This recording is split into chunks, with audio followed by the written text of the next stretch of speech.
In this example, we will compute and interpret probabilities involving a sample proportion, and we will also use StatCrunch where we can.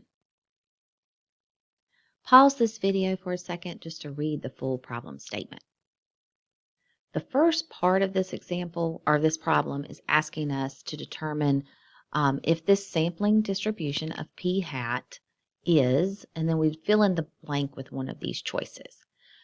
For just a moment, I'm going to return to our e-text, and this was also part of lesson 8.2 that gave us the overview of the sampling distribution of p hat. This first statement says that the shape of the sampling distribution of p hat is approximately normal provided n times p times 1 minus p is greater than or equal to 10.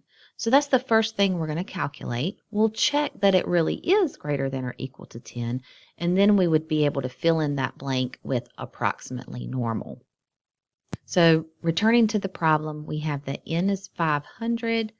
We have that p is 0.28, and then we will also type in 1 minus p, again 0.28, and we calculate and see that we do get a result that is greater than or equal to 10. That allows us to select here approximately normal.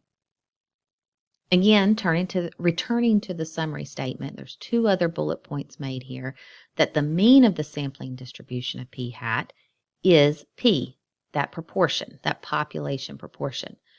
And we can also calculate the standard deviation of the sampling distribution of p hat with this formula. So we'd find here the square root of p times 1 minus p and divide that by n, the sample size. So returning back to our problem, then that means that the mean of this sampling distribution is the same as p, which was 0.28. And we would need to calculate the standard deviation. So let's find the square root of p times 1 minus p all over n. And now we have our standard deviation. And it says round to 3 decimal places, so 0.020 would be our standard deviation.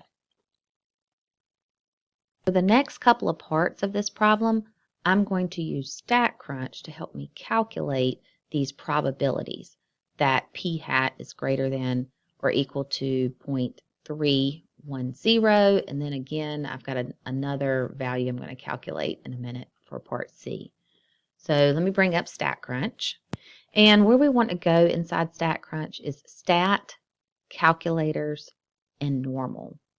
And when we enter this normal calculator screen, we have to first provide the mean and the standard deviation, those we just calculated, and then we have to set up this probability statement to match what the problem was asking. So for us, I want to make sure it reads p hat greater than or equal to 0.31, or in terms of the normal calculator, it's okay that it's got x greater than or equal to, and then again 0.31.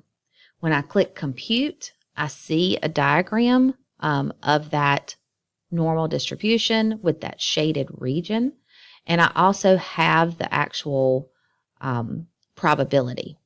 So I can copy and paste that value here, and since this value is greater than our standard cutoff of being unusual, being 0.05, that means it would not be unusual.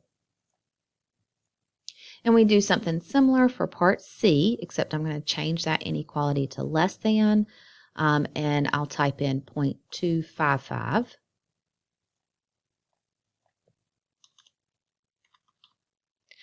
And I can copy and paste this probability here.